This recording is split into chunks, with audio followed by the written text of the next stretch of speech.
There was a man in Mysore city. He was known to be some kind of a ghost buster or tantric. This guy has trapped ghosts in bottles. So I was just befriending him thinking, I will steal one bottle because I really wanted to see a ghost.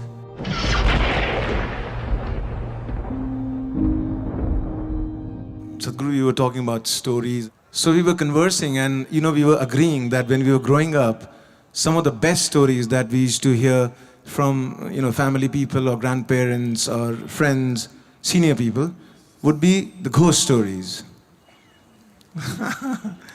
And, somehow, you small, kids, we love to get scared. Still they want to hear that ghost story. It's one of their favorite things, amongst all stories. Do you have any ghost story from your experiences of traveling in the mountains?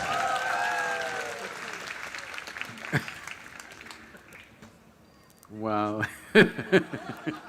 this is really getting him into trouble See, the purpose of telling you ghost stories was not to scare you, but to give you a hair-raising experience. This happened in a barber shop in Louisiana state. The whole place was filled with all kinds of horror comics and ghost stories and all kinds of things, only that. No newspapers, no other magazines, only these things. So one day somebody asked the barber, said, why have you put your whole place with this kind of stories in your saloon? You don't have anything else, nothing about styles, about fashion, nothing, only ghost stories and horror stories, why? He said, see, for my profession, if somebody's hair is standing, it makes it much easier.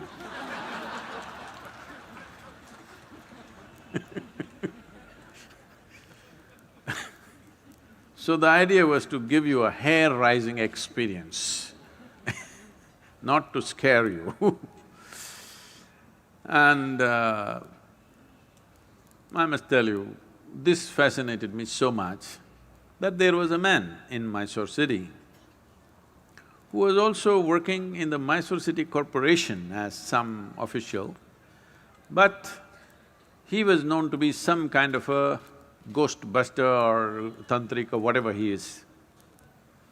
So somebody told me, I was always looking for these kind of things, so somebody told me, this guy has trapped ghosts in bottles and kept it in his whatever, it's a shrine or a workshop or whatever you want to call it. So I want to go and that guy wouldn't allow us initially, but I was persistent and then he took me inside and he showed me lots of bottles. He said, in this there is this kind of a ghost, this is a woman, this is a man. I looked, I could not see a man or a woman, I all saw transparent bottles with corks. So I was just befriending him thinking, I will steal one bottle because I really wanted to see a ghost. Because I had heard so many things. So many things means unbelievable kind of stories. Well, it only made me more and more curious. It did not raise my hair nor scare me, but I became more and more curious. I had spent months on end, continuously every night, being in the cremation grounds, wanting to see. So people come, burn the dead, and when with firewood, when the dead bodies burn, it burns for 4, 5, 6 hours. People stay there for an hour or hour and a half and then they have other business to do. They will cry and they'll weep and they will go when it's still burning.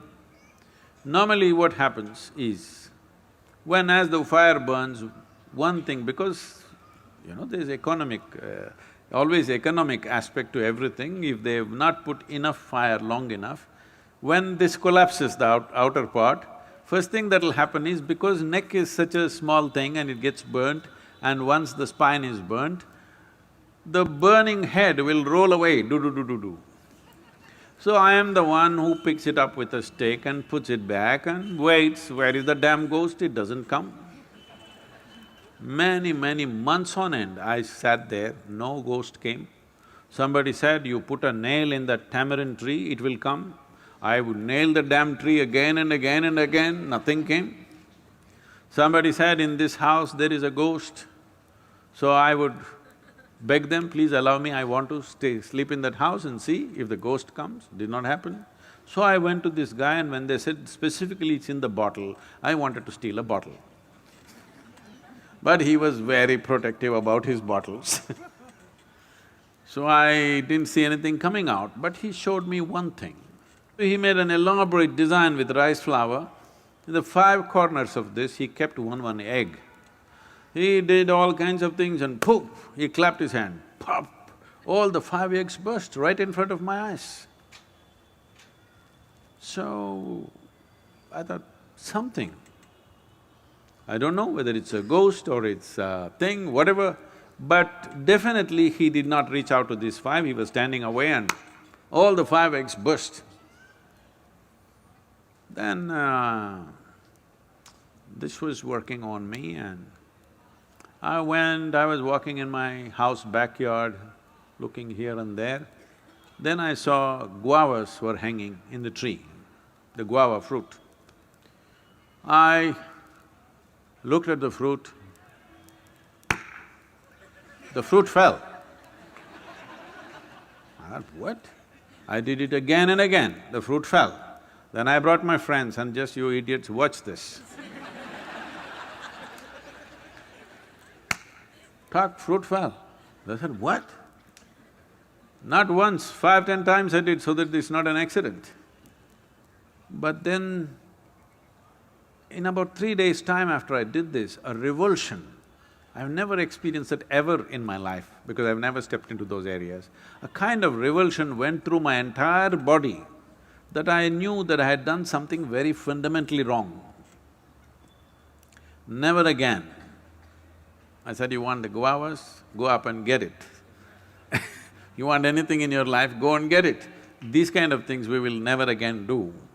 So, I realized something is fundamentally wrong, use your energies like that. So what is a ghost? All of you are ghosts with a body. Those who are walking and sitting, everybody, you are ghosts with a body. But suddenly somebody lost their body and you think they are something horrible. Why? They're just like you, they just lost the body. Is it true that you gathered the body over a period of time? Suppose, let's say you had lost control over how much you eat and you became this big, and then you came to yoga program and whatever, and slowly you shrank into half your size. Does it mean to say half of you has become a ghost? Hello? So if somebody lost the body, 50, 60 kilograms of planet that we have picked up and made into this, if they put it back, is that a ghost? Then you are also a ghost with a body, isn't it? So this abnormal way of looking at life, that just because somebody lost their body, they've become something evil, something fearful, something terrible, is a very abnormal way of looking at life. The nature of life is such that whether… See, right now, this is something you must look at this, not intellectually, really experientially. You're breathing, all of you, are you? Hello? I'm just checking. Hello? You're breathing. So if you're breathing, let us say this was like a building or whatever, right now we are in the quadrangle kind of place. So there is life here that you're breathing. You may call it air, but it's actually life, because if I take away this will go. Yes? Your life will go. It's only in this transaction, life is happening, isn't it? So it's not just about air, oxygen, this, that. This is a living cosmos. You are like a little bubble, you captured a little bit of life. You know, did you blow soap bubbles when you were young at least? So when you blew your soap bubble, you got this big bubble, I got that big bubble, let us say. We were looking at this, oh, this is my bubble, this is your bubble. Then they went poop. When they go poop, You don't say, this is my air, this is your air, isn't it? This is just like that. This is just a bubble. You captured a certain amount of life and it's functioning in a certain way. When this bubble bursts, there's no such thing as your life and my life. Well, you may not break the entire bubble, you may break the outer surface of the bubble and the inner surface of the bubble may still remain. Just because the outer peel has dropped off, do you call that a ghost? Then you are a ghost with a body.